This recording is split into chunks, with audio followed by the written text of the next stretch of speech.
Guys and girls, உங்களுக்கு என்னுடைய வாழ்த்துக்களை தெரிவித்துட்டு இந்த கிறிஸ்மஸ் விழாவில் உங்களுடைய கட்டட திறப்பு விழாவில் உங்களோடு சில நிமிடங்கள் உங்களோட ஸ்பெண்ட் பண்ணணும்னு ஆசைப்பட்றேன். ரொம்ப நாளைக்கு முன்னால் இல்லை, கொஞ்ச நாளைக்கு முன்னால் நானும் அந்த சைடில் தான் உட்காந்துருந்தேன்.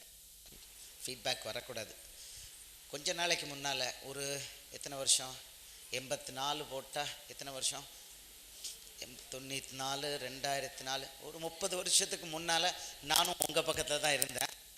அது என்னமோ 30 வருஷம் முன்னால் மாதிரி தெரியல, நேற்று மாதிரி இருக்குது. மனசளவில் பார்த்தீங்கன்னா நான் உங்களை விட இன்னும் துடிப்பான சின்ன பையன்தான்.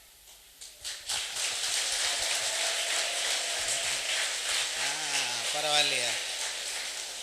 ஏப்பா, நான் துடிப்பானவன்னா உனக்கு ஏன்பா சந்தோஷம்? நான் தானே சந்தோஷப்படணும். நான் துடிப்பானவனே என் மனைவி சந்தோஷப்படணும், என் குழந்தைகள் சந்தோஷப்படணும். நீங்கள் சந்தோஷப்படுறத பார்த்தா அது ஒரிஜினலாக டூப்பாக தெரியலையே. இந்த ஐஏஎஸ்காரர் கடுமையான வம்படி ஆளாக இருப்பார் போல தெரியுத. கை தட்டுனாலும் பிரச்சனை, கை தட்டலைனாலும் பிரச்சனை. அருமையான நண்பர்களே, இந்த வயது பருவம் மிக மிக முக்கியமாக உங்கள் வாழ்க்கையில் நீங்கள் எடுக்கக்கூடிய முக்கியமான முடிவுகளை எடுக்கக்கூடிய ஒரு காலகட்டம். வண்ணத்து பூச்சி போல் மனசில் உங்களுக்கு சந்தோஷம் ததும்பி இருக்கும் நேரம். எது கண்டாலும் எதை எடுத்தாலும் அதை என்ன பண்ணணும்? என்ஜாய் பண்ணணும். அதை மகிழ்ச்சியோடு அனுபவிக்கணும்னு நினைக்கக்கூடிய, அதை செயல்படுத்த முயற்சி பண்ணக்கூடிய காலகட்டம். உங்கள் பருவத்திலேருந்து தான் இந்த பக்கம் வந்திருக்கிறதுனால இன்னும் அது ஃப்ரெஷ்ஷாக நினைவில் இருக்குது. காலேஜில் அடித்த ரவுஸு சொல்லுவீங்களே, என்எஸ்எஸ் கேம்பில் அடித்த விளையாட்டுக்கள், அங்கே டான்ஸ், அந்த மியூசிக்கெல்லாம் போடுவோமே. என்ன மியூசிக்கு? அந்த சிமெண்ட்டு சட்டி தான் நமக்கு ட்ரம் செட்டு, வாரியல் தான் மியூசிக் இன்ஸ்ட்ருமெண்ட். இப்படிலாம் வச்சு விளையாண்ட அனுபவங்கள் உண்டு. எல்லாம் ஞாபகத்துக்கு வருது. எனக்கு அருமையான வாலிப நண்பர்களே, சகோதரிகளே, உங்களுக்கு இன்றைக்கி நான் வந்திருக்கேன்னா ஐஏஎஸ் ஆஃபீஸர்னு மட்டுமல்ல, உங்களுக்கு சில அனுபவங்களையும் ரகசியங்களையும் பகிர்ந்து விட்டு செல்லலாம்னு நினைக்கிறேன். ரெடி தானா? ஐஏஎஸ்க்கு வர்றதுங்கிறது அது கொஞ்சம் கஷ்டமான விஷயம். எத்தனை பேர் ஐஏஎஸ் ஆகணும்னு ஆசைப்படுறீங்க? சார், நாங்கள் அப்படிலாம் சும்மாலாம் எங்களை விடாதீங்க அப்படிங்கிறீங்களா? எத்தனை பேர் பார்ப்போமே, எத்தனை பேர் ஆறீங்கன்னு பார்ப்பேன். தைரியசாலிங்க எத்தனை பேர்னு பார்ப்போம். 1, 2, 3, 4, 5, 6. சகோதரிகள் யார்? ஒருத்தரும் இல்லை. ஓகே, பரவாயில்ல. இது நம்பர் பரவாயில்ல, குட். அப்படின்னா நாளையிலேருந்து அவர் நிறைய படிப்பாருன்னு அர்த்தம்.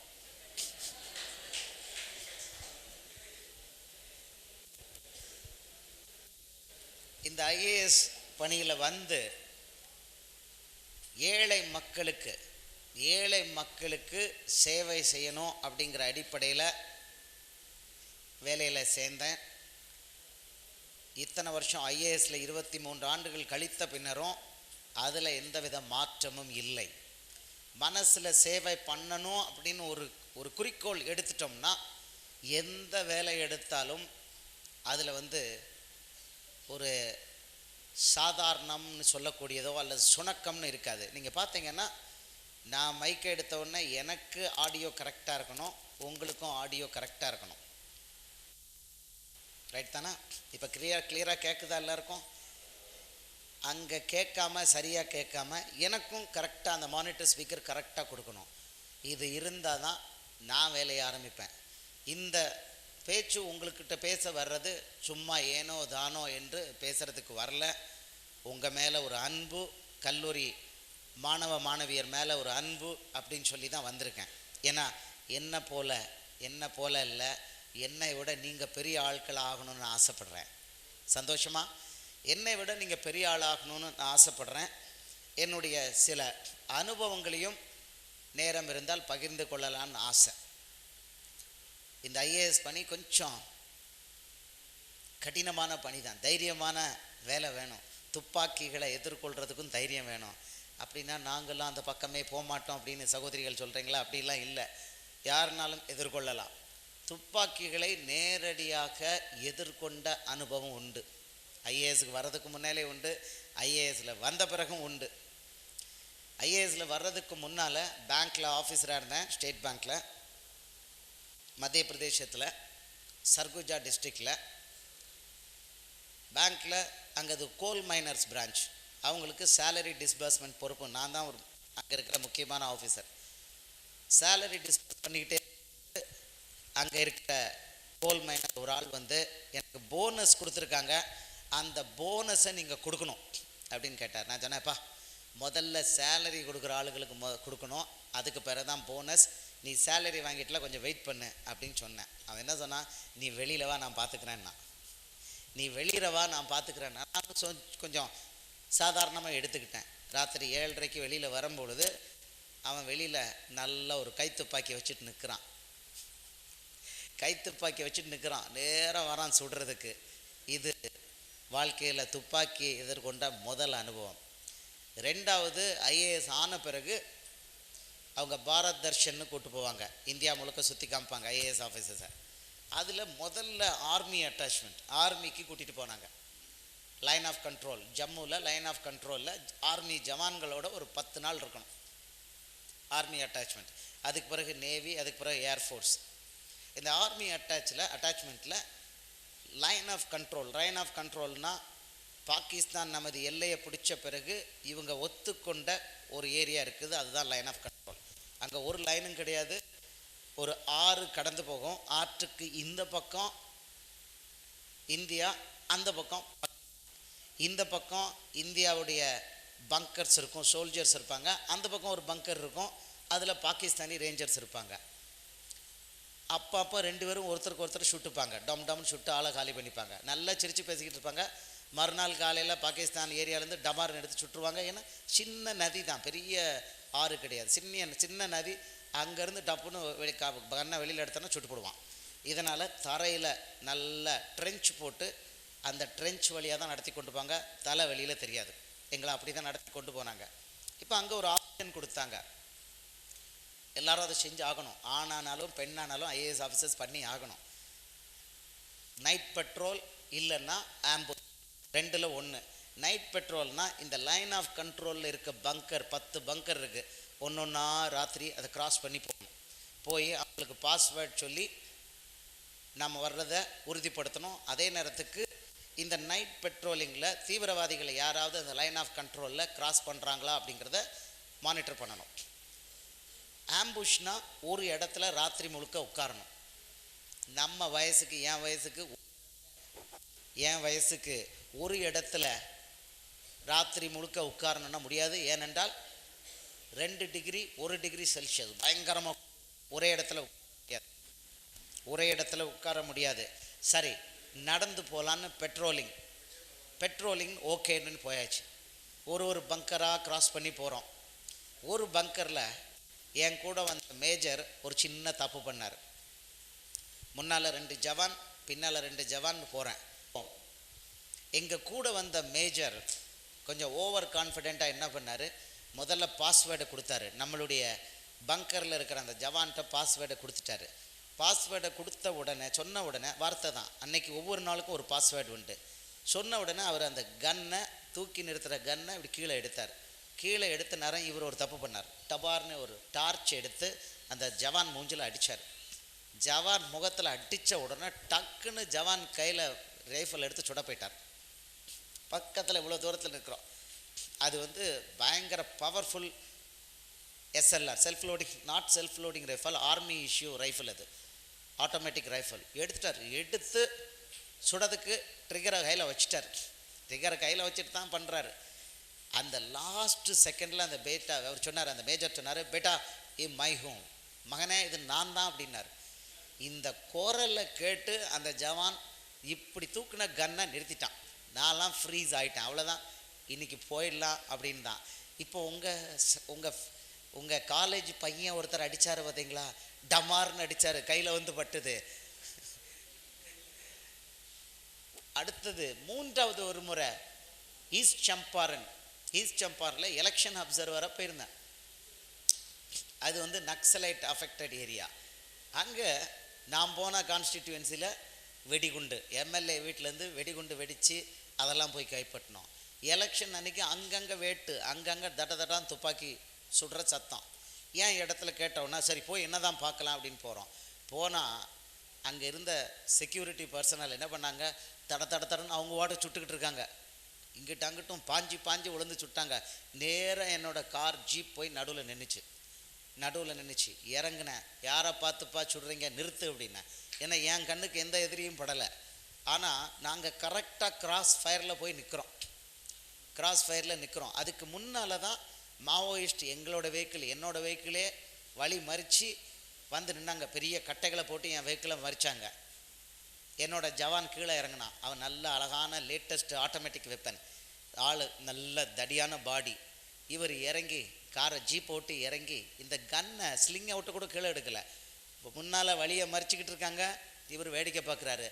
நான் எனக்கு தெரிஞ்ச ஹிந்தியில் சொன்னேன், அப்பா ஜவான், நீ ஒன்று அவனை துப்பாக்கி வச்சு அடி, இல்லைன்னா ஏதாவது அவனை வெளியில் விரட்டு அப்படின்னா. இந்த கன்னை இப்படி வச்சுக்கிட்டு நீ என்ன வேடிக்கை பார்க்குற அப்படின்னா. அவன் வழியை மறிச்சிக்கிட்டு இருக்கான் 50 அடிக்கு முன்னால்.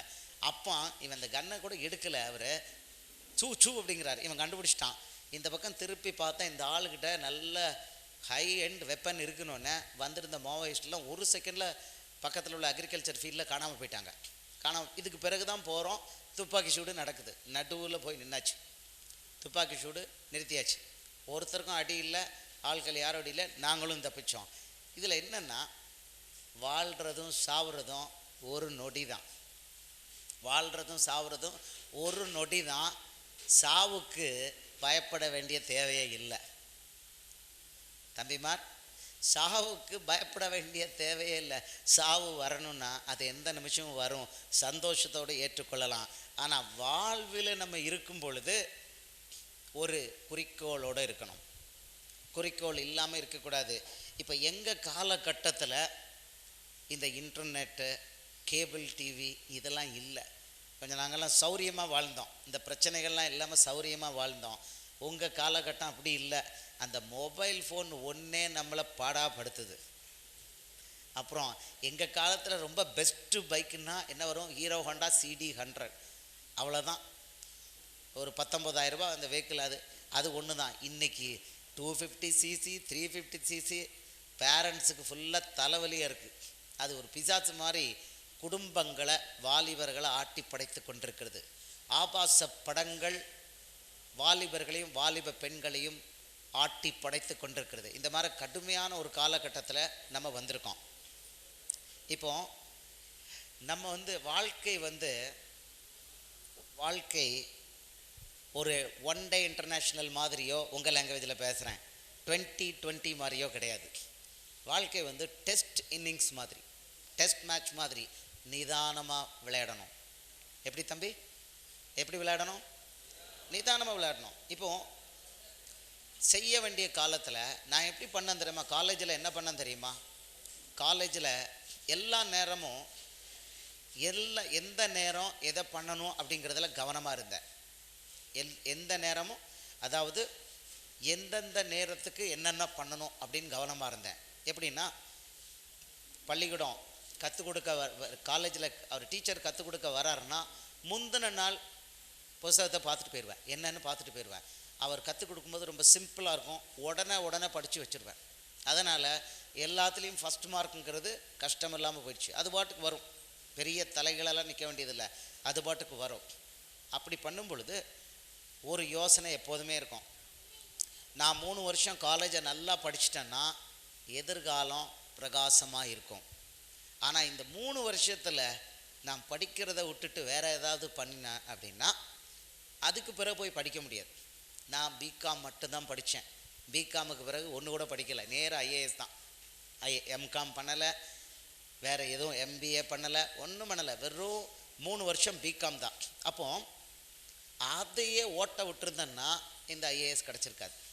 அன்றைக்கு அந்த ஒரு ரியலைசேஷன் வாழ்க்கையில் இந்த கட்டத்தில் இது முக்கியம். நான் பால் பேட்மிண்டன் நல்லா விளையாடுவேன், நிறுத்திட்டேன். கரெக்டாக எக்ஸாம் டைம், அந்த டைம் வரும்போது ஓரங்கட்டு, அவ்வளோதான். இது வாழ்க்கைக்கு முன்னேற வேண்டிய நேரம். ஃப்ரெண்ட்ஸு, வாழ்க்கைக்கு முன்னேற வேண்டிய நேரம்னு ஓரம், தேவையான அளவுக்கு மட்டும்தான். அப்படி படித்து வந்தனால எளிதாக போயிட்டு ஒன்ஸ் ஐஏஎஸ்க்குள்ளே முதல்ல பேங்க்கில் ஆஃபீஸராக இருந்தேன். ஒரு பேங்க் இல்லை, 2 பேங்க்கில் ஆஃபீஸராக இருந்தேன். கனரா பேங்க், ஸ்டேட் பேங்க் 2 பேங்க்கில் இருந்தேன். பிடிக்கல, அந்த வேலையை விட்டு வெளியில் வரணும்னு நினச்ச உடனே ஐஏஎஸ் எழுதினேன்.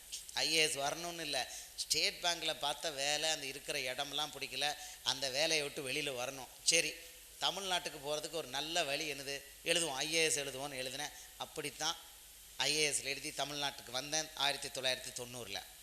அது ரொம்ப வசதியாக போயிட்டு மக்களுக்கு, ஏழைக்கு மக்களுக்கு வேலை பண்ணணுங்கிற ஒரு ஆர்வம் இருந்ததை இன்றைக்கி பண்ண முடியுது.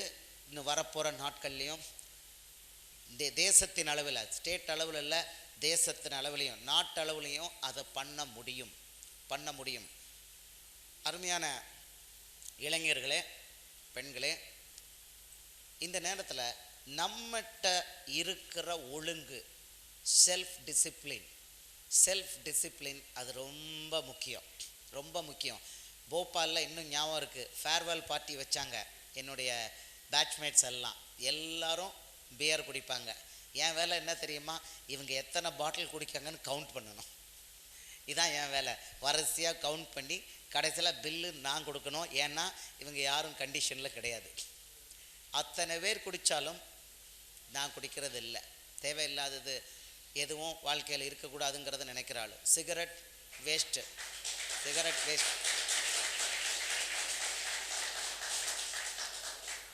அது அன்னைக்கு மட்டும் இல்லை, இன்றைக்கும் புதுசாக ஒரு ஹேபிட்டை கொண்டு வரணும்னா கொண்டு வர மாட்டேன்.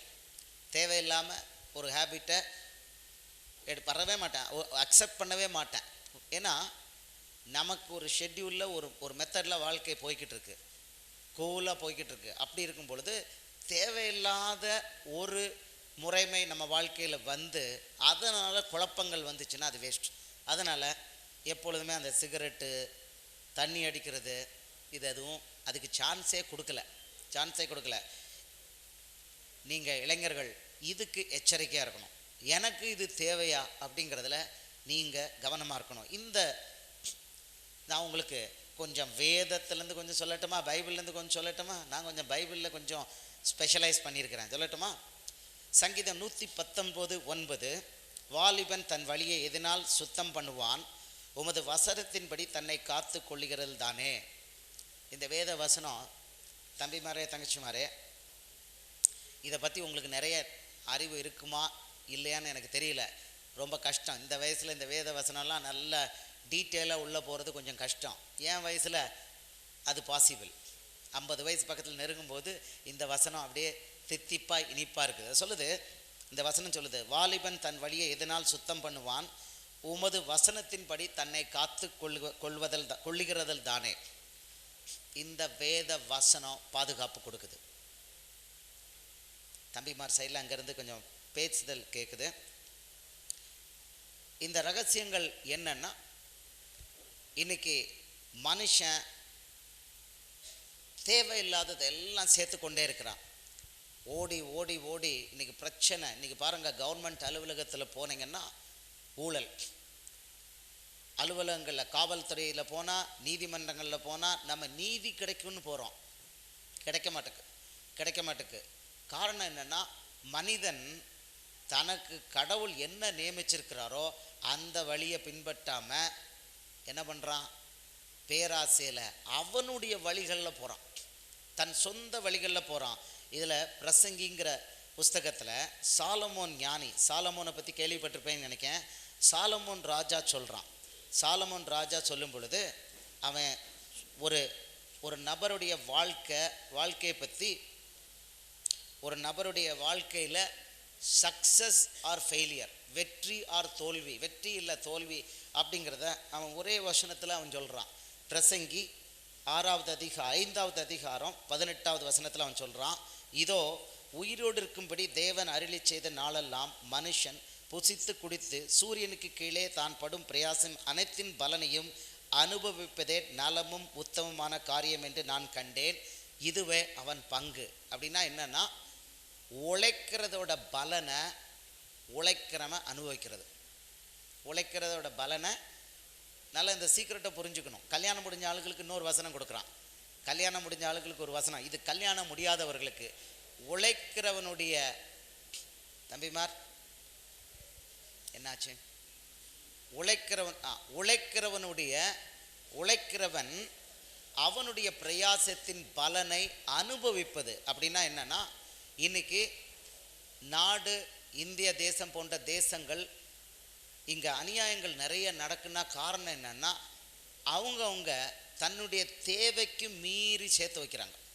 தேவைக்கு மீறி ஒரு வீடு தேவைன்னா அவங்க 5 வீடு சேர்த்து வைக்கிறாங்க. கடைசியில் என்ன ஆகுது, அவர் வாழ்க்கை முழுக்க அவர் சொந்த வீட்டில் அவரால் இருக்க முடியல, அவர் செத்து போயிடுறாரு, அவர் வீட்டை வேற யாரோ அனுபவிக்கிறாங்க.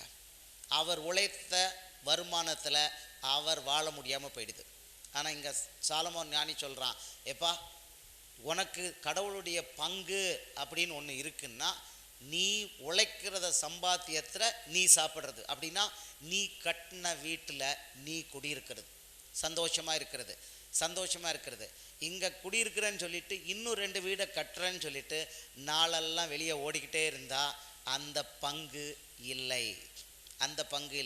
கல்யாணம் முடித்தவங்களை பொறுத்த வரைக்கும் இன்னொன்று சொல்கிறான், நீ நேசிக்கிற மனைவியோட நிலையில்லாத இந்த வாழ்வை அனுபவி, இதுவே உன்னுடைய பங்கு. இது கல்யாணம் முடிஞ்சவங்களுக்கு.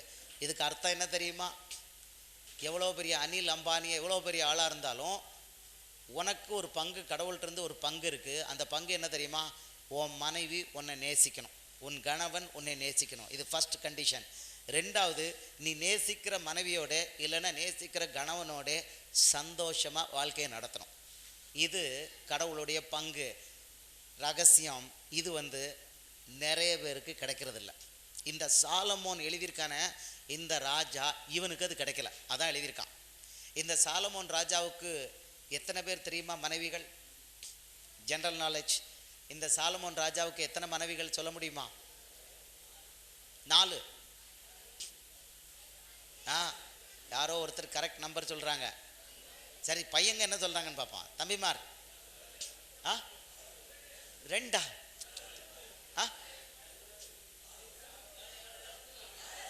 இங்கே ஒருத்தர் சொல்கிறார் 1000. இந்த சாலமோன் ஞானிக்கு 1 ராஜாக்கள் 11வது அதிகாரத்தில் இவரோட மனைவிகள் எத்தனை பேர் அப்படிங்கிறத நம்ம பார்க்குறோம். இவருக்கு இருந்த மனைவிகளை பாருங்கள், நான் படிக்கிறேன். 1 ராஜாக்கள் 11வது அதிகாரம் 3வது வசனம். சாலமோனுக்கு பிரபுக்கள் குலமான 700 மனையாட்டிகளும் 700 ஒய்ஃபு 300 மறுமனையாட்டிகளும் இருந்தார்கள். அவனுடைய ஸ்திரீகள் அவனை வழுவி போக பண்ணினார்கள். இவனுக்கு மொத்தம் 700 மனைவிகள் 300 மறுமனையாட்டிகள். அந்த காலத்தில் என்ன ராஜ்யபாரம் பண்ணியிருப்பானா பெண் பாரம் பண்ணியிருப்பானா தெரியாது. இந்த பெண்களை போய் அவங்களுக்கு வீடு கட்டி கொடுக்கறதுல தான் அவன் ராஜ்யம் முழுக்க செலவழித்திருப்பானே தவிர ஒரு மனைவி கூட சந்தோஷமாக வாழ்ந்திருப்பானா இல்லை. 1000 பேர் அப்படின்னு வேதம் சொல்லுது, இந்த வேதாகமம் சொல்லுது. ஆனால் அவனுக்கு ஒரு மனைவி பேர் இங்கே இல்லை. இந்த 1000 பேரில் ஒரு மனைவி பேர் கூட இங்கே இல்லை. அதுதான் காரணம், அவனுக்கு இத்தனை பெண்கள் இருந்தாலும் அவனை நேசிக்கிறதுக்குன்னு ஒரு பெண் இல்லை. இதனால தான் அவன் சொல்கிறான், எப்பா எனக்கு வாழ்க்கையில் அந்த பங்கு கிடைக்கல, கடவுளுடைய பங்கு கிடைக்கல. பெரிய ஞானம் இருந்தது, நிறைய செல்வம் இருந்தது, ஒப்பீரின் தங்கம்லாம் என்கிட்ட இருந்தது. வெளிநாடுகள்லாம் ஆட்கள் என்னைய பார்த்துட்டு புகழ்ந்துட்டு போனாங்க, என்னுடைய செல்வத்தை பார்த்து புகழ்ந்தாங்க, என் ஞானத்தை பார்த்து புகழ்ந்தாங்க. ஆனால் எனக்கு என்னை நேசிக்கிறதுக்கு எனக்கு ஒரு மனைவி இல்லைன்னு அவன் சொல்லி தான் எழுதியிருக்கிறான். நேசிக்கிற மனைவியோட எப்படி இருப்பான், நிலையில்லாத இந்த வாழ்வை அனுபவின்னு சொல்லியிருக்கான். சந்தோஷமா ஒரே மனைவி அவள் உன்னை நேசிக்கணும், ஒரே கணவன் அவன் உன்னை நேசிக்கணும். அந்த நேச வாழ்க்கை இறுதி வரைக்கும் இருக்கணும். இது இருந்துச்சுன்னா நமக்கு வாழ்க்கையில் எல்லாம் அக்கம்ப்ளிஷ் ஆயாச்சு. இது நீ பெரிய ஐஏஎஸ் ஆஃபீஸராக ஆகி 10 வீடு 20 வீடு கட்டி நாட்டை பூரம் திருத்தி இப்படி பண்ணினாதான் பெரிய அச்சீவ்மெண்ட்னு இந்த வேதாகமும் சொல்லலை. சிம்பிளாக நீ எது வேலை பண்ணாலும் உனக்கு இந்த பங்கு இருக்குதா அப்படின்னு கேட்குது. இந்த வேதாகமம் தெளிவாக கேட்குது, உனக்கு இந்த பங்கு இருக்குதா. இந்த பங்கு இருந்துச்சுன்னா கடவுள் நம்மளோட இருக்கிறார், கடவுளுடைய ஆசீர்வாதம் நம்மளோட இருக்குதுன்னு அர்த்தம். இளைஞர்களே, இந்த காலத்துக்கு நம்மளை பாதுகாத்து முன்னேற வேண்டுமென்றால் இந்த வேத வசனம் எனக்கு ரொம்ப ரொம்ப உதவியாக இருக்கிறத நான் பார்த்துக்கிட்டேன். எல்காட்டில் 2008 எல்காட்டில் மேனேஜிங் டைரக்டராக இருந்தேன். உங்களுக்கு ஸ்டூடெண்ட் லேப்டாப் ஸ்கீம்லாம் இன்ட்ரடியூஸ் பண்ணேன். நல்லா ஹை அண்ட் லேப்டாப்லாம் குறைஞ்ச விலைக்கு கொடுத்தேன். என்னோடய ஆசை எல்லா ஸ்டூடெண்ட்ஸும் நல்லா ஹை அண்ட் லேப்டாப்பை லோ காஸ்ட்டில் பண்ணணும். அதுக்கு பிறகு அரசாங்கம் ஃப்ரீ லேப்டாப் ஸ்கீமை இன்ட்ரடியூஸ் பண்ணாங்க. எல்லாரும் நீங்கள் காலேஜை முடித்து வெளியில் வந்தோடனே அந்தந்த இடத்துல நல்லா வேலை பார்க்கணுன்னு நான் ஆசைப்பட்டேன். என்ன பண்ணினேன்? திருநெல்வேலியில் ஒரு ஐடி பார்க் போட்டேன், 500 ஏக்கரில். உங்கள் ஊரில் நாகர்கோயிலில் 2500 ஏக்கரில் ஒரு ஐடி பார்க்குக்கு இடம் பிடிச்சிட்டேன். நாகர்கோயில் ட்ராண்ட்ரம் ரோடில் மலையில் 2500 ஏக்கர் இடம் பிடிச்சி அதை கம்பெனிஸ்க்கெல்லாம் காமிச்சு அவங்கள்ட்டையும் ஓகே வாங்கி நெக்ஸ்ட்டு ஸ்டேஜுக்கு போகக்கூடிய நிலை. திருச்சியில் ஒரு ஐடி பார்க், ஓசூரில் ஒரு ஐடி பார்க், மதுரையில் 2 ஐடி பார்க். இந்த மதுரையை பொறுத்த வரைக்கும் ரொம்ப ட்ரெடிஷ்னல் பிளேஸ். இந்த இடத்துல 1994-95 நான் அடிஷ்னல் கலெக்டராக இருந்தேன் மதுரையில். அந்த நேரத்தில் தான் அந்த ஊழல் ஒன்று நான் ஒத்துக்க மாட்டேன்னு என்னை ட்ரான்ஸ்ஃபர் பண்ணாங்க. சுடுகாட்டு கூரை கொட்டகை ஊழல்னு வந்தது. அந்த மதுரையில் வேலை பார்க்கும்போது மதுரையை ஃபுல்லாக நான் அப்சர்வ் பண்ணியிருக்கேன். உசிலம்பட்டிங்கிற இடம் அங்கே பெண் சிசுக்களை கொலை பண்ணுவாங்க. பெண்களுக்கு மரியாதையே இல்லாத நிலை. நான் பார்த்தேன், இந்த நகரத்தை மாற்றணும். இங்கே உள்ள பெண் பிள்ளைகளுக்கு பாதுகாப்பு இருக்கணும், அவங்க ஆண்களுக்கு இணையாக மேலே வரணும். இங்கே இருக்கிறவங்களுடைய இந்த மண்ட கர்வத்தை, அந்த ஓல்டு மைண்டை உடைக்கணும் அப்படின்னு சொல்லி என்ன பண்ணேன், ஒரு ஐடி பார்க்கே இல்லாத இடத்துல 2 ஐடி பார்க். இதில் ஒரு ரகசியத்தை, இப்போ நாள் ஆயிட்டுனால ஒரு ரகசியத்தை உங்களுக்கு சொல்கிறேன். அந்த காலத்தில் எதன் அடிப்படையில் செஞ்சேங்கிறத எல்லாருக்கும் சொல்ல மாட்டேன். இப்போ சொல்லலாம். நான் வெளியில் வந்து 5 வருஷம் மேலே ஆயிட்டு. இப்போ சொல்லலாம். ஒரு இடத்துல நிறைய ஃப்ளைட் கனெக்டிவிட்டி இருக்குதுன்னு வச்சுக்கோங்க. நிறைய யூனிவர்சிட்டிஸ் ப்ளஸ் நிறைய நல்ல ஃப்ளைட் கனெக்டிவிட்டி. ஒரு நாளைக்கு அந்த இடத்துல 6-8 ஃப்ளைட்டு இறங்கி ஏறிச்சுன்னா போதும், அந்த இடத்துல நீங்கள் ஐடி பார்க் தாராளமாக போடலாம். மதுரையில் அப்போ நிறைய 8-10 தடவை ஃப்ளைட் இறங்கி ஏறிச்சு. எல்லா கம்பெனியும் ஆப்ரேட் பண்ணிகிட்டு இருந்தாங்க. இதை கவனித்தேன். சரி, மதுரையை பற்றி நமக்கு தெரியும், நிறைய காலேஜஸ் இருக்குது. தமிழ்நாட்டு பிள்ளைகளை பற்றி உங்களை பற்றி எனக்கு தெரியும். ஏன்னா உங்கள்கிட்ட தான் நான் வந்தேன். எல்லாம் புத்திசாலி புத்திசாலி பிள்ளைங்க. இந்த பிள்ளைங்களுக்கு வெளியில் என்ன வேலை, இங்கேயே நல்ல டாப் கிளாஸை வேலை போடுவோம் அப்படின்னு சொல்லி மதுரையில் வேலை பார்க்குறவங்களுக்கு மதுரையில் 2 ஐடி பார்க். திருநெல்வேலியில் வேலை பார்க்குறவங்களுக்கு ஒரு 50,000 பேருக்கு திருநெல்வேலியிலே ஐடி பார்க். அதுவும் குறிப்பாக பெண்களுக்கு திருமணமான பிறகு ரொம்ப தூரம் போக முடியாது. இப்போ திருநெல்வேலியிலே கல்யாணம் ஆனவங்கன்னா ஐடி பார்க் இருந்துன்னா அங்கேயே வேலை பார்த்துட்டு வீட்டுக்கு போயிடுவாங்க. ஸோ இங்கே பிளான் பண்ணேன். மதுரையில் 2 ஐடி பார்க். எல்லோரும் கேட்டாங்க, ஐடி பார்க்கே இல்லாத இடத்துல எப்படி உமாசங்கர் 2 ஐடி பார்க் போடுற? நான் சொன்னேன், கொஞ்சம் பொறுங்க, 2க்கும் க்யூவில் நிற்பாங்க, ஓவர் புக்கிங் ஆகும். திருநெல்வேலி ஐடி பார்க் போடும் பொழுது என்னோடய போர்டு, எம்டி, என்னோடய போர்டில் உள்ள அவ்வளோ மெம்பர்ஸும் என் கூட தகராறு. திருநெல்வேலியில் போடக்கூடாது, திருநெல்வேலி என் சொந்த ஊர், திருநெல்வேலியில் போடக்கூடாது அப்படின்னு சொல்லி என் சேர்மன், அவர் எனக்கு சீனியர் ஐஏஎஸ் ஆஃபீஸர், அவரும் இல்லை திருநெல்வேலியில் இவ்வளோத்துக்கு போட முடியாது, உங்களுக்கு அவ்வளோ திருநெல்வேலி மேலே பாசம் இருந்ததுன்னா ஒரு 100 ஏக்கர் போட்டுக்கோங்க, கம்பெனிக்கு நஷ்டமானாலும் ஓகே அப்படின்னாங்க. நான் சொன்னேன், கொடுத்தா 500 ஏக்கர், இல்லைன்னா நான் ஐடி பார்க் போட மாட்டேன். ஒத்த காலில் நின்னேன். ஒரு 3 மாதம் 4 மாதம் ஃபைனலாக என்கிட்ட கேட்டாங்க, சரி இவ்வளோ பிடிவாதமாக இருக்கீங்களே, அதுக்கு நிலம் வாங்குறதுக்கெலாம் காசு எங்கள்கிட்ட நீங்கள் கேட்கக்கூடாது, கவர்மெண்ட்டுக்கிட்டையும் வரக்கூடாது, போர்டுக்கும் வரக்கூடாது. நான் சொன்னேன், அதுக்கெல்லாம் பணம் வச்சுருக்கேன், அலாட்மெண்ட் 25 கோடி ரூபா வச்சுருக்கேன், உங்கள்கிட்டையும் வரமாட்டேன், கவர்மெண்ட்டையும் போக மாட்டேன். சரி, அந்த கண்டிஷனில் திருநெல்வேலிக்கு 500 ஏக்கருக்கு ஐடி பார்க் கொடுத்தாங்க. நான் இவ்வளோ சொல்கிறேன்னா நீங்கள் கவனமாக ஒன்று நோட் பண்ணிட்டே வரணும். ஒரு மனுஷனால் திட்டம் போட முடியுமா அப்படிங்கிறத நீங்கள் நோட் பண்ணிக்கிட்டே வரணும்.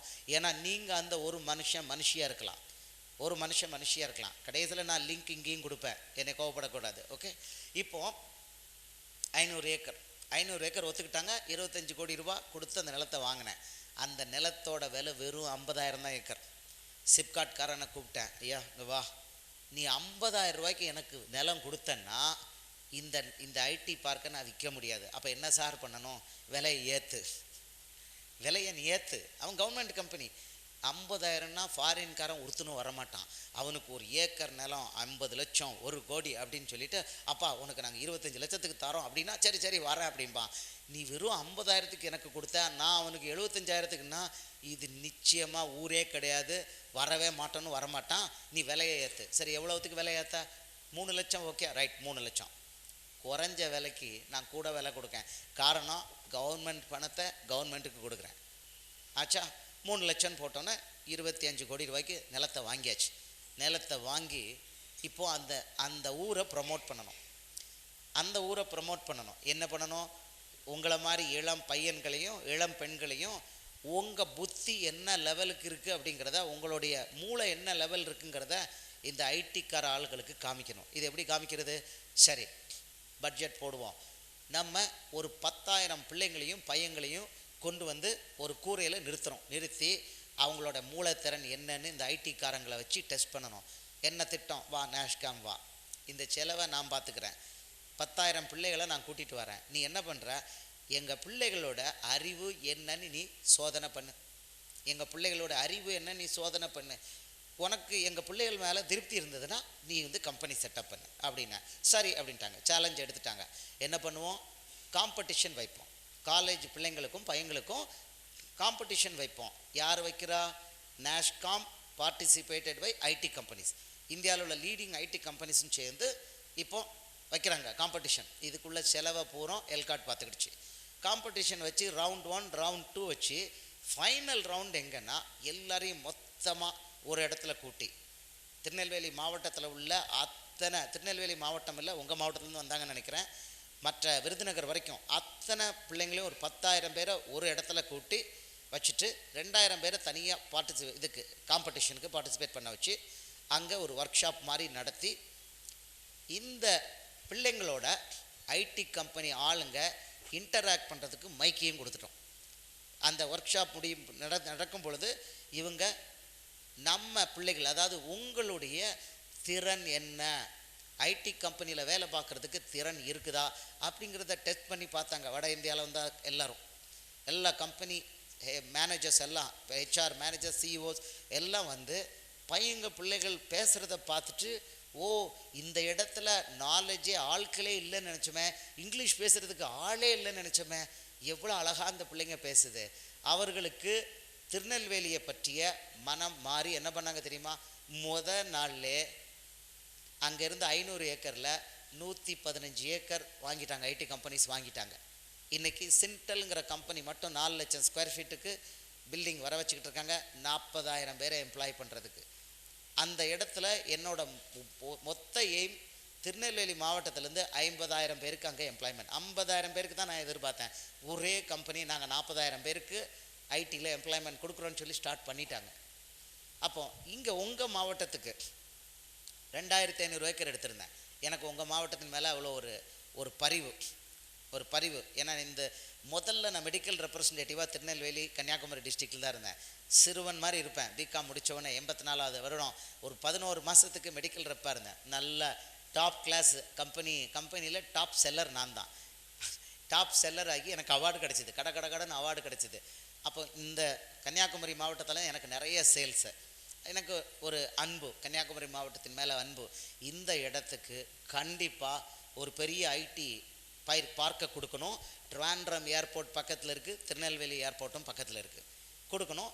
இங்கே வந்து கிட்டத்தட்ட நம்ம வந்து ஒரு 20,000 பேருக்கு ஐடியில் எம்ப்ளாய்மெண்ட் வரும்படி பண்ணணும்னு பிளான் பண்ணிக்கிட்டு இருந்தோம். அதுக்கு என்ன ஆச்சு அப்படிங்கிறத பின்னால் பார்ப்போம். சென்னையில் கும்மிடிப்பூண்டி பகுதியில் 20,000 ஏக்கரில் ஒரு மல்டி ப்ராடக்ட் SEZ போடலான்னு சொல்லி அதில் 2,000 ஏக்கர் நிலத்தை பிடிச்சி நீங்கள் ப்ரொசீட் பண்ணுங்கன்னு எனக்கு லெட்டர். தர்மபுரி கிருஷ்ணகிரியில் 5,000 ஏக்கர்னு 5 இடங்களில் சேட்டலைட் சிட்டி, அந்த இடத்த அப்படியே ஒரு பெங்களூராக மாற்றிடுறதுன்னு பிளான்.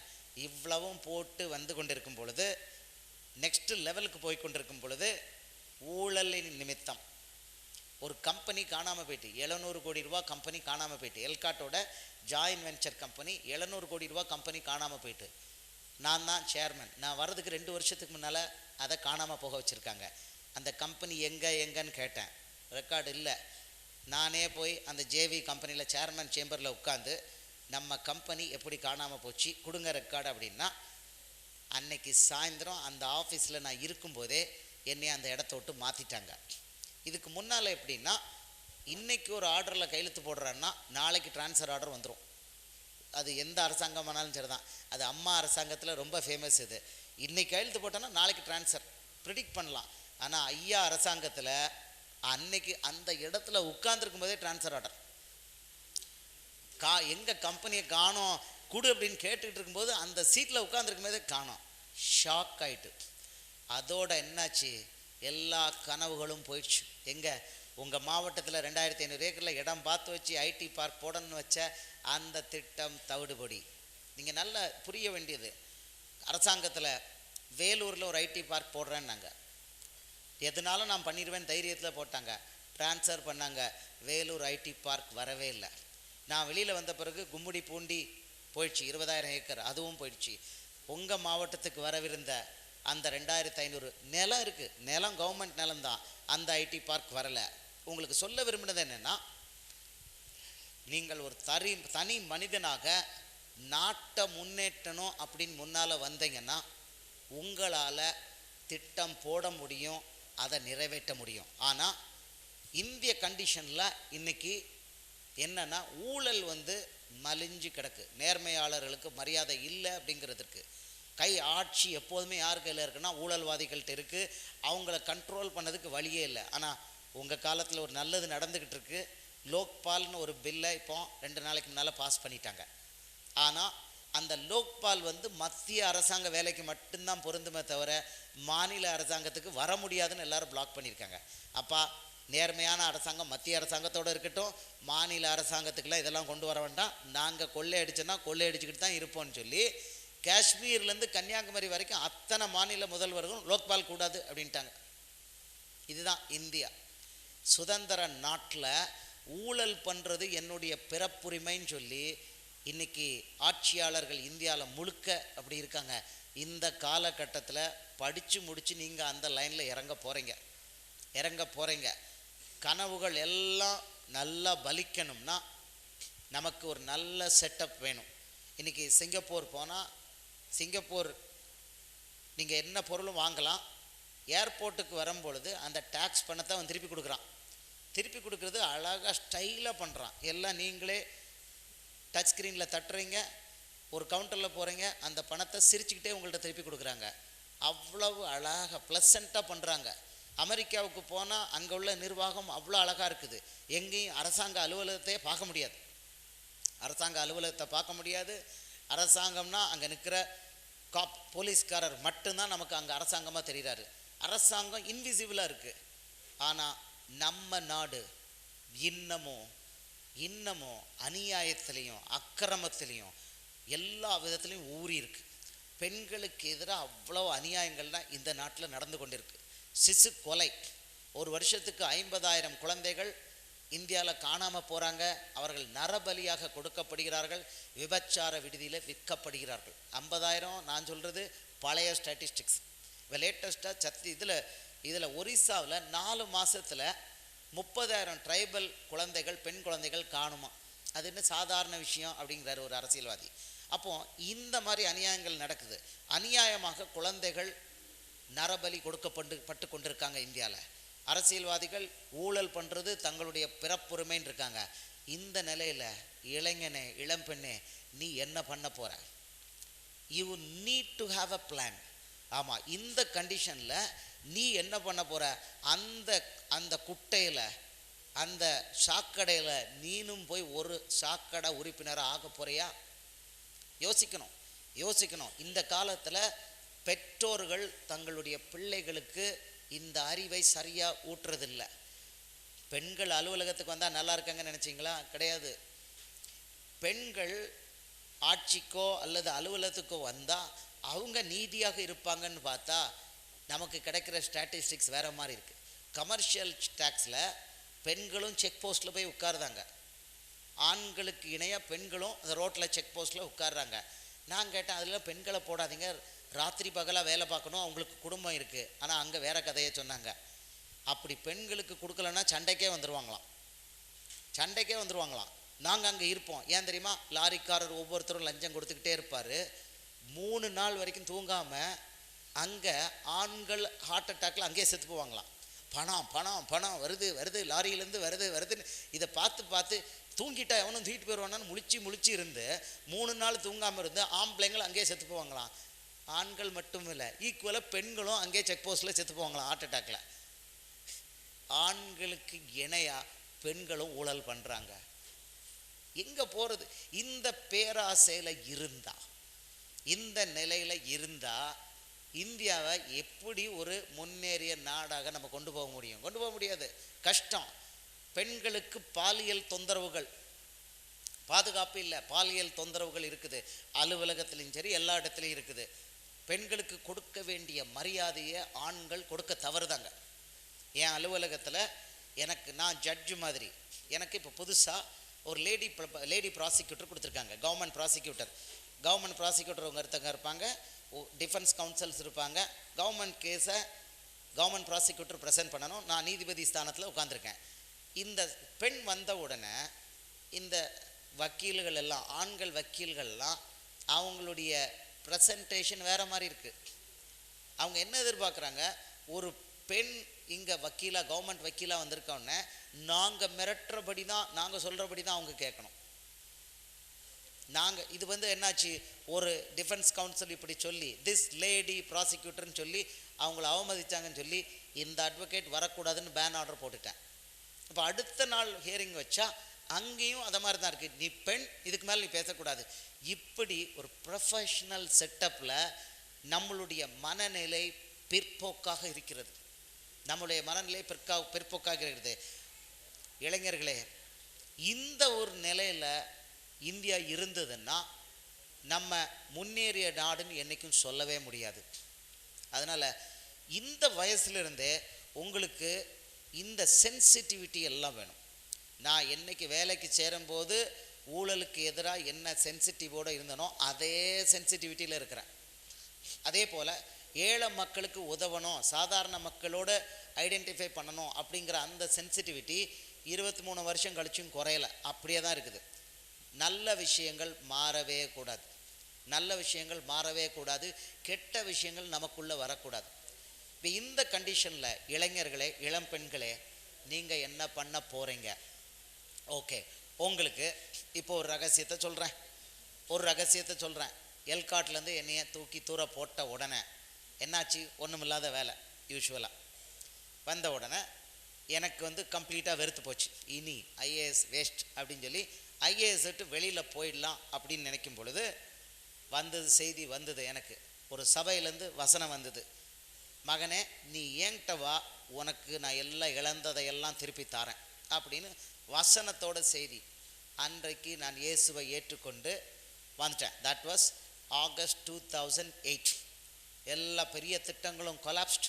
என்னென்ன திட்டங்கள்லாம் தமிழ்நாட்டுக்கு பண்ணணும்னு நினச்சது எல்லாம் கவர்னன்ஸுங்கிற முறையில். இது மட்டும் பண்ணலை, கவர்மெண்ட் ஆஃபீஸஸில் எல்லாம் எந்த சாதாரண மனுஷனும் கம்ப்யூட்டர் வழியாக எல்லா சேவையும் பெறணும்னு நான் திட்டம் போட்டு இம்ப்ளிமெண்ட் பண்ணிக்கிட்டு இருந்தேன். அதுவும் சேர்ந்து கொலாப்ஸ்ட், முடிஞ்சு போச்சு. அவ்வளோ கொலாப்ஸ்ட்.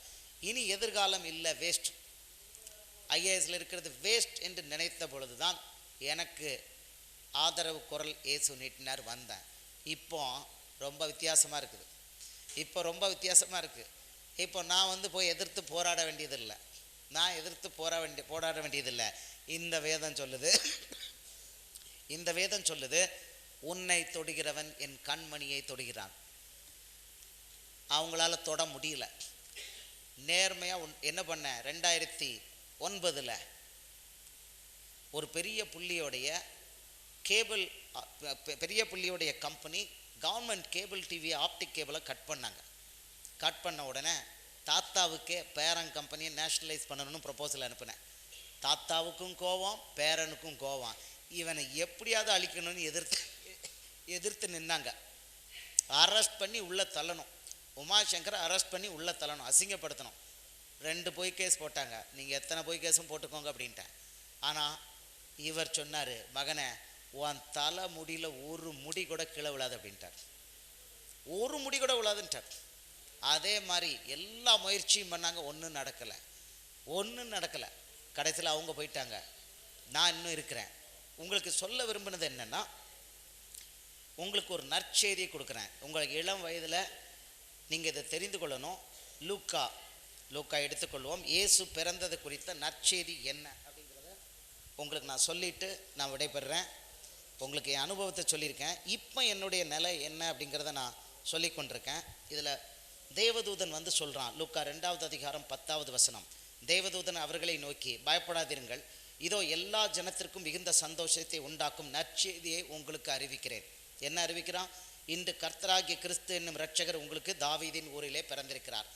இயேசு பிறந்தது, அருமையான என்னுடைய சகோதரனே, வாலிப பையனே, வாலிப பெண்ணே, சகோதரனே, சகோதரியே, இயேசு பிறந்தது கிறிஸ்தவர்களுக்காக மட்டுமல்ல. அவர் கிறிஸ்துவ மதத்தை உருவாக்குறதுக்கு பிறக்கலை. எல்லாருக்கும் புதிதும் ஜீவனமான மார்க்கத்தை உண்டாக்குறதுக்கு பிறந்தார். எல்லாருக்கும் சந்தோஷத்தை கொடுக்கறதுக்கு பிறந்தார். இப்போ எனக்கு எதிராக பெரிய யுத்தம் நடந்து கொண்டிருந்த போது அவர் எனக்காக நின்று யுத்தம் பண்ணார். நான் ஜாலியாக இருந்தேன். இப்பொழுதும் அதே கதை தான். என்னென்னா, ஒரே ஒரு வசனத்தை உங்களுக்கு நான் சொல்லிட்டு முடிக்க விரும்புகிறேன். அவர் சொல்கிறாரு, யோவான் 14:27. யோவான் 14:27 அவர் சொல்கிறாரு, சமாதானத்தை உங்களுக்கு வைத்து போகிறேன். மறுபடியும் படிக்கிறேன். சமாதானத்தை உங்களுக்கு வைத்து போகிறேன், என்னுடைய சமாதானத்தை உங்களுக்கு கொடுக்கிறேன். உலகம் கொடுக்கிற பிரகாரம் நான் உங்களுக்கு கொடுக்கிறதில்லை. உங்கள் இருதயம் கலங்காமலும் பயப்படாமலும் இருப்பதாக. என்ன முக்கியமான வார்த்தை. அவர் சமாதானத்தை கொடுக்குறாரு. அந்த சமாதானம் நமக்குள்ளே வந்த உடனே என்ன ஆகும்? பயப்படாமலும் கலங்காமலும் இருக்கும். எவ்வளோ பெரிய பிரச்சனை வந்தாலும் உள்ளத்தில் பயமே இருக்காது. இது என்ன லெவலுக்கு போயிருக்குன்னா, 120 கிலோமீட்டரில் கார் தலைகொப்புற கவுந்துச்சு. டிரைவர் தூங்கிட்டார். தலைகொப்புற கவுந்து உடஞ்சி துண்டு துண்டாக கிடக்கு. அந்த உடஞ்சி துண்டு துண்டாக இருக்கிற காரில் எல்லாம் அட்டண்டன்ஸ் எடுத்து எல்லாரையும் வெளியில் கொண்டு வந்தேன். அந்த பயம்ங்கிறது இல்லாமல் போயிட்டு, என்ன நடந்தாலும் பயம் இல்லை, அவர் பார்த்து கொள்வார் அப்படிங்கிற பயம், சமாதானம் இது இருக்குதுன்னா நீங்களும் நானும் வாழ்க்கையில் விரக்தி அடையுதுங்கிறதுக்கு சான்ஸே இல்லை. இன்றைக்கி இளைஞர்களிடையே, இளம் பெண்களிடையே ஒரு பெரிய பிரச்சனை என்னென்னா, ஒரு சின்ன பிரச்சனை, ஒரு சின்ன இது வந்துட்டுனா, ஹிக்கப் வந்துட்டுனா உடனே நான் போய் தீ குளிச்சிருந்தேன், இல்லைன்னா கயிறு போட்டு செத்துருந்தேன். தற்கொலை என்பது ஒரு பிசாசு. தற்கொலை எண்ணம்ங்கிறது ஒரு பிசாசு. நீ நல்லா புரிஞ்சுக்கணும் சகோதரனே, சகோதரியே. இந்த தற்கொலைங்கிறது ஒரு பிசாசு. இந்த தற்கொலை பண்ணணுங்கிற அந்த வார்த்தையை அவன் தான் போட்டு பக்கத்தில் நின்று நீ இதை பண்ணு அப்படின்னு சொல்கிறான். அப்போ இதையெல்லாம் நீங்கள் மீறி வாழ்க்கையில் சக்ஸஸ்ஃபுல்லாக வரணும்னா, வாழ்க்கையில் பயம் இல்லாமல், கலக்கம் இல்லாமல் உங்களுடைய வாழ்க்கையிலையும் சக்ஸஸ்ஃபுல்லாக இருக்கணும். அப்படின்னா அவர் ஒரு வார்த்தை கொடுக்குறாரு, நானே வழியும் சத்தியமும் ஜீவனுமாக இருக்கிறேன்னு கொடுத்துருக்காரு இயேசு. நீங்கள் என் வழியை நீங்கள் கொஞ்சம் எக்ஸ்ப்ளோர் பண்ணி பாருங்கள். சமாதானத்தோடு, சந்தோஷத்தோடு, என்னை போல இல்லை, என்னோட பெரிய காரியங்களை பண்ணுவீங்க. இன்றைக்கி நான் தலையில் கை வச்சா பிசாசு ஓடுது. வேடிக்கையாக இருக்குல்ல? பிசாசு உங்கள் ஊரில் தான் புத்தளத்தில் கடுமையான பிசாசு. அது இப்படி விரட்டி வந்தது. அப்படின்னேன், போக மாட்டேன் அப்படின்னுச்சுது. ஒரு மாதம் முன்னால் போக மாட்டேன் அப்படின்னுச்சு. அப்புறம் 2 ரவுண்ட் அடித்து காதில் வச்சு இயேசுவின் நாமத்தில் போகணுன்னு போயிடுச்சு. 9.5 வருடம் இருந்த பிசாசு. ஒரு 5-6 நாளைக்கு முன்னால் ஃபார்மசிஸ் காலேஜுக்கு போயிருந்தேன். அங்கே ஒரு பெண்ணுக்கு பிசாசு. நான் ஜெபம் பண்ணவொடனே பயங்கரமாக தூக்கி பக்கத்தில் உள்ளவங்களாம் அடித்து அவங்க வச்சுருந்த பைபிள்லாம் தூக்கி எரிஞ்சுது. நான் போய் பக்கத்தில் நின்று அமைதியாகுன்னேன். வாயில் கை வச்சுது. தலையை கீழே போடு அப்படின்னா தலையை கீழே போட்டுச்சு. சத்தம் போடாதனே, சத்தம் போடாமல் இருந்துச்சு. இப்போ சொன்னேன், உனக்கு 5 என்றேன். நல்ல கவனமாக கேட்கணும். இது இன்னைக்கு எனக்கு மட்டுமில்லை, உங்களுக்கும் அந்த அதிகாரம் வர்றதுக்கு இந்த புஸ்தகம் சொல்லுது. 5 என்றேன். 1 2 3 4 5 சொல்லுவேன், ஓடி போகணும். ஓடி போகாட்ட, இந்த பிள்ளையை விட்டு ஓடி போகாட்ட உன்னை நிரந்தரமாக பாதாளத்தில் கொண்டு கட்டுவேன் அப்படின்னா சொல்லிட்டு கவுண்ட் டவுன் பண்ணேன். 5 4 3 2 1 0 get out in the name of Jesus அப்படின்னா அவ்வளோதான், ஓடிடுச்சு பிசாசு. பெரிய வாரியில் வச்சு அடிக்கிறது, தலைப்புடியை பிடிச்சி இழுக்கிறது ஒன்றும் கிடையாது, சிம்பிள், கெட் அவுட், ஓடி போச்சு. இது ஒரு 5-6 நாளைக்கு முன்னால். அப்போது இந்த வல்லமையை இவர் கொடுக்குறேன்னு சொல்லியிருக்காரு, அதை கொடுத்துருக்காரு. ஆஃபீஸில் வியாதின்னு யார் வந்தால் தலையில் கை வச்சு ஜெபம் பண்ணால் வியாதி குணமாகுது. கோஆப்டெக்ஸில் இருக்கும் பொழுது 2 நிமிஷத்தில் முடிச்சிருந்தேன். கோஆப்டெக்ஸில் இருக்கும் பொழுது என்னுடைய எம்ப்ளாயி ஒருத்தர் உள்ளே வந்தார், ஞானப்பிரகாசன். அவர் பையன் என்னோட உயரம். அவனுக்கு என்னென்னா கண்ணுக்கு போகிற நரம்புகள் வேலை பார்க்கல. அதனால் ஒரு நாளைக்கு 2 தடவை கண்ணு குருடாக போயிடும். அவரை எப்போதும் ஒரு ஆள் கைப்பிடிச்சி தான் கூட்டிகிட்டு போகணும். இதுக்கு தீர்வு கிடையாது, இந்த வியாதிக்கு மருந்து கிடையாது. இவர் அந்த பையனை கூட்டிகிட்டு வந்து, சார் நீங்கள் ஜெபம் பண்ணணும் அப்படின்னாரு. அப்போ நீங்கள் கிறிஸ்தவரா அப்படின்னு கேட்டேன். இல்லை சார், நாங்கள் இந்து. நீங்கள் இந்துவாக இருந்துட்டு என்கிட்ட வந்து ஜெபம் பண்ணணும்னு கேட்குறீங்களே அப்படின்னேன். சார் நீங்கள் கை வச்சு ஜெபம் பண்ணால் சரியாக போகும். அப்படியா, சரி. உங்களுக்கு நீங்கள் இயேசுவை விசுவாசிக்கிறீங்களா? ஆமாம். இயேசு குணமளிப்பார்னு விசுவாசிக்கிறீங்களா? ஆமாம். தலையில் கை வச்சு இயேசுவின் நாமத்தில் போ அப்படின்னு கட்டளையிட்டேன். ஜூலை 30 2011 இன்னைக்கு வரைக்கும் அந்த வியாதி திரும்ப வரல. அந்த பையன் சந்தோஷமான வாழ்க்கையை இன்னைக்கு வாழ்ந்து கொண்டிருக்கிறான். இது என்னன்னா, இந்த வேதாகமத்தில் அவர் சொல்கிறாரு, லூக்கா 10:19 சொல்கிறாரு, சர்ப்பங்களையும் தேள்களையும் மிதிக்கவும் சாத்தானின் சகலவித அதிகாரங்களையும் மேற்கொள்ளவும் நான் உங்களுக்கு அதிகாரம் தருகிறேன்னு சொல்லி அதிகாரத்தை கொடுத்துருக்கிறார். அடுத்தது சொல்கிறாரு, மார்க் 16:17 சொல்கிறாரு, விசுவாசிக்கிறவர்களால் நடக்கும் அடையாளங்கள் ஆவன, என் நாமத்தினாலே பிசாசுகளை துரத்துவார்கள், நவமான பாஷைகளை பேசுவார்கள், சர்ப்பங்களை எடுப்பார்கள், சாவுக்கு ஏதுவான ஏதென்றை குடித்தாலும் அது அவர்களை சேதப்படுத்தாது, வியாதியஸ்தர்கள் மேல் கைகளை வைப்பார்கள், அப்பொழுது அவர்கள் சொஸ்தமாவார்கள். மார்க் 16:17 சொன்னது அப்படியே இன்னைக்கு வரைக்கும் நடக்குது. நான் கண்ட உண்மை என்னென்னா, எனக்கு அருமையான சகோதரனே சகோதரியே, இந்த புஸ்தகத்தில் எழுதியிருக்கிற அவ்வளவும் 100க்கு 100 உண்மை. நீ என்ன பண்ண, இதில் சந்தேகமாக இருக்குன்னா நான் உனக்கு ஒரு சேலஞ்சு கொடுக்குறேன், இதை நீ தியானித்து பார். இதில் இருக்க மேட்ரு என்னன்னு தியானித்து பார். இயேசு உங்ககிட்ட நேரையே பேசிடுவார். என்கிட்ட முதல் முறையாக இயேசு நேர பேசும்பொழுது அது surprise, pleasant surprise come shock. February 26 2010 அதிகாலையில் எழுப்பி நேராக அழகாக பேசினார். உள்ளுக்குள்ளேருந்து குரல் இல்லை, வெளியிலேருந்து குரல். அழகாக பேசினார். அப்புறம் தான் அவர் எனக்கு கொடுக்குறாரு, இன்ஸ்ட்ரக்ஷன் கொடுக்குறாரு, நான் என்ன பண்ணணும்னு இன்ஸ்ட்ரக்ஷன் கொடுக்குறாரு. இன்றைக்கும் எனக்கு முக்கியமான இன்ஸ்ட்ரக்ஷன் கொடுக்குறாருன்னா அதிகாலையில் சொல்லுவார். அதிகாலையில் தரிசனமாக காமிப்பார், என்ன நடக்க போகுதுன்னு அப்படியே காமிப்பார். ரொம்ப முக்கியம்னா நேர காதல குரல். இன்றைக்கும் அதுதான். அப்போது இதில் இருக்குது, அவர் ஜீவனுள்ள தேவன், மரித்து உயிர்த்தெழுந்து இன்னைக்கு ஜீவனோடு இருக்கிறார் அப்படின்னு இந்த வேதாகமம் சொல்லுது. அது கதை அல்ல, அழகாக அவர் பேசுகிறாரு, கைட் பண்ணுறாரு. இந்த புஸ்தகத்தில் சொன்னபடி அத்தனை அதிகாரங்களையும், அத்தனை இல்லைனாலும் முக்கியமான அதிகாரங்களை எனக்கு கொடுத்துருக்காரு. உங்கள் ஒவ்வொருத்தருக்கும் தர்றதுக்கு ரெடியாக இருக்கார். அவர் இவர் IAS இவருக்கு கொடுப்போம், இவர் ஸ்டூடெண்ட் இவருக்கு கொடுக்க மாட்டோம், இவர் ஆண் கொடுப்போம், இவங்க பெண், இவங்களுக்கு அப்படிலாம் கிடையாது.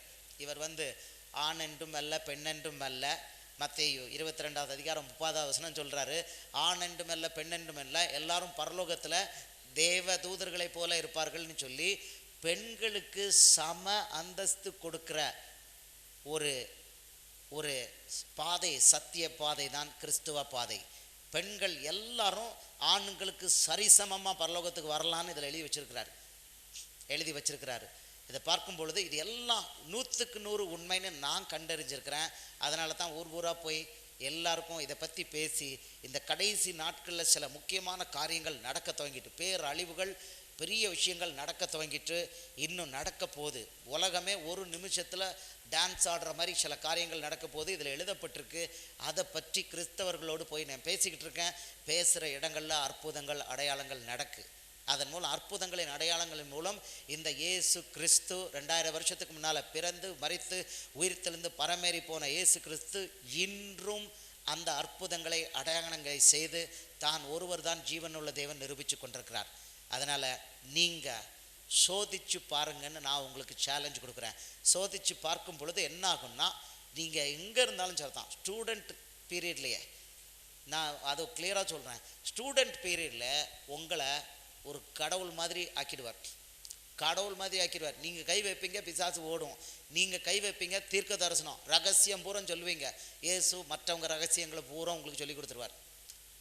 நீங்கள் கை வைப்பீங்க. அடுத்தது வியாதி, டாக்டர்களால் குணப்படுத்த முடியாத வியாதி குணமாகும். எங்கள் காலேஜில் வச்சே இந்த வேதத்தை நீங்கள் தியானம் பண்ணிவிட்டு, இயேசுவே நீங்கள் சொன்னபடி எனக்கு அந்த அதிகாரத்தை கொடுங்க அப்படின்னு அவர் மேலே அன்பு வச்சு விசுவாசம் வச்சு கேட்டிங்கன்னா, எனக்கு கொடுத்துருக்கதை விட உங்களுக்கு கூடுதலாக அதிகாரம் கொடுப்பாரு. காலேஜ் லைஃப் படிப்போடு மட்டும் இருக்காது, படிப்பு அதுவாட்டுக்கு வரும், நல்ல மார்க் எடுப்பீங்க. அதே நேரத்துக்கு உங்களுக்கு சமுதாயத்தில் பெரிய அந்தஸ்து கிடைக்கும். உங்களை வச்சு நிறைய பேர் பயன்பெறுவாங்க. வாழ்க்கை ரொம்ப மீனிங்ஃபுல்லாக இருக்கும். உலக வாழ்க்கையில் மட்டுமல்ல, நல்ல திருமண வாழ்க்கை கிடைக்கும். தேவையானது எல்லாம் கிடைக்கும். அது என்ன, எனக்கு ஒரு தேவை அப்படின்னா, எனக்கு ஒரு கார் ரொம்ப பிடிக்கும். ஒரு பர்டிகுலர் கார் 12 லட்ச ரூபா ஆகும். கார் வேணும்னு மனசுக்குள்ளே இது பிடிக்குன்னு நினச்சிருந்தேன். ஒரு நாள் அந்த காரை கொண்டு வந்து எனக்கு நிறுத்தினார். மகனே இது உனக்கு அப்படின்னு சொல்லி அந்த காரை வந்து பிளாக் கலராக நல்ல மிட்சுபிஷி சிடியா 2000 cc என்ஜின். நான் ஹை ஸ்பீடில், நீங்கள் ஓட்டுவீங்களா? நான் ஓட்டுவேன். 165 கிலோமீட்டர் ஸ்பீடில் கார் ஓட்டுறேன். இன்றைக்கும் ஓட்டுறேன். நான் வீல் பிடிச்சேன்னா வண்டி சர்ன்னு 100க்கு கீழே போச்சுன்னா வண்டி ஓட்டினது இல்லை. 120, 130, 140, ஹைவேனா 165 வரைக்கும் போவேன் ஸ்பீடு. அந்த மாதிரி ஆக்சிடெண்ட் ஆகாது. நான் ஓட்டும்போது ஆக்சிடெண்ட் ஆகாது.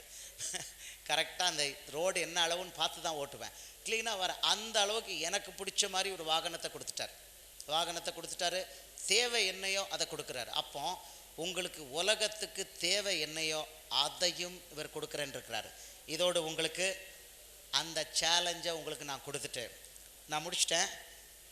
எனக்கு அருமையான சகோதரனே சகோதரியே, உனக்கு நான் கொடுத்துருக்க சேலஞ்சை நீ டெஸ்ட் பண்ணி பாரு, நீ சோதிச்சு பாரு. கேள்விகள் இருந்தால் என்கிட்ட கேட்கலாம். இமெயில் வழியாக கேட்கலாம், நேரடியாக கேட்கலாம், இமெயில் வழியாக கேட்கலாம். உங்களுக்காக நான் விண்ணப்பம் பண்ணுறேன். உங்களை எல்லாரையும் நான் நேசிக்கிறனால ஒரு நிமிஷம் உங்களுக்கு ஜெபம் பண்ணட்டுமா? பண்ணலாங்கிறவங்க கை வைத்துங்க. பரவாயில்லையே, வாவ், குட். எல்லோரும் கண்களை மூடிக்கொள்வோமா? உங்களை நான் ஆசீர்வதிக்க போகிறேன். இயேசு ராஜா, மகத்துவமான தேவனே, வானத்தையும் பூமியும் படைத்த சர்வ வல்லவரே, ஆண்டவரே, இங்கே இருக்கிற இளம் பையன்கள், இளம் பிள்ளைகளுக்காக, பெண்களுக்காக, ஆசிரியர்களுக்காக உங்கள் சமூகத்தில் வரான்ப்பா. உங்கள் பிள்ளைகள் இவ்வளோ நேரம்ப்பா பொறுமையாக வாழ்க்கையை குறித்ததையும் வேத வசனத்தை குறித்த அனுபவங்களையும் கேட்டுக்கிட்டு இருந்தாங்க, பொறுமையாக கேட்டுக்கொண்டிருந்தாங்க. இப்பொழுது ஜெபம் பண்ண வேண்டுமா என்று கேட்கும் பொழுது ஆம் என்று சொன்னார்கள். இயேசு ராஜா, உங்கள் வார்த்தையில் என்ன சொல்லியிருக்கிறீங்க? தேடுகிறவன் கண்டடைவான் சொல்லியிருக்கிறீங்க, கேட்கிற எவனும் பெற்றுக்கொள்வான்னு சொல்லியிருக்கீங்க.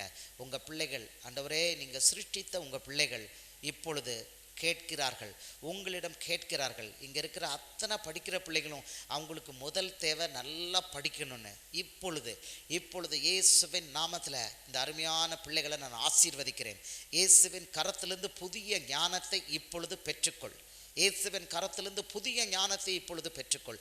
எவரெல்லாம் வேணும்னு கேட்குறீங்களோ அவர்களுக்கெல்லாம் இப்பொழுது புதிய ஞானம் இயேசுவின் கரத்திலிருந்து வருகிறது. ராஜா, இந்த பிள்ளைகளுக்கு அத்தனை பேருக்கும் இந்த படிப்பு முடித்த பிறகு மேல் படிப்போ அல்லது நல்ல வேலை வேண்டும் என்று கேட்டால் அந்த ஓப்பனிங்கை இந்த கூட்டத்தில் அட்டன் பண்ண அத்தனை பிள்ளைகளுக்கும் நீங்கள் கொடுக்க வேண்டும் என்று நான் கேட்டுக்கொள்கிறேன்ப்பா. இயேசுவின் நாமத்தில் இங்கே வந்திருக்கிற ஒவ்வொரு பிள்ளையும் இயேசுவின் கரத்திலிருந்து நல்ல வாழ்வை பெற்றுக்கொள் என்று ஆசீர்வதிக்கிறேன். நல்ல திருமண வாழ்வை பிள்ளைகளுக்கு கொடுங்கப்பா. இந்த நொடியிலிருந்து உங்கள் சமாதானமும் சந்தோஷமும் ஒவ்வொரு பிள்ளையும், ஒவ்வொரு டீச்சரையும், இங்கே வந்திருக்கிற ஒவ்வொருவரையும் ஆட்கொள்ள வேண்டும் என்று இயேசுவின் நாமத்தில் கேட்டுக்கொள்கிறேன். இயேசுவின் நாமத்தில் ஆசீர்வதிக்கிறேன், முத்திரை போட்டு ஆசீர்வதிக்கிறேன்ப்பா. இந்த பிள்ளைகளுக்கு எதிராக, இங்கே வந்திருக்கிற ஆசிரியர்களுக்கு எதிராக ஏற்படுத்தப்படும் எந்த ஒரு ஆயுதமும் வாய்க்காதே போகும் என்று இயேசுவின் நாமத்தில் முத்திரை போடுகிறேன்.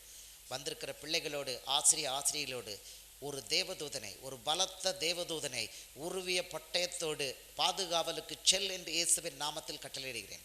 பிள்ளைகளை பாதுகாத்துக்கொள்.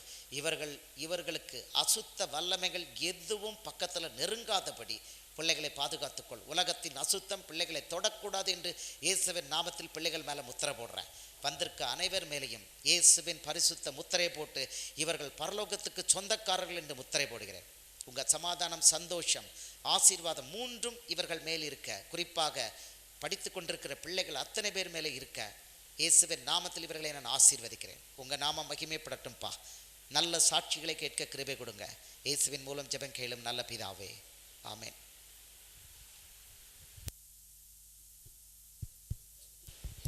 பரவாயில்ல, கை தட்டலாம்.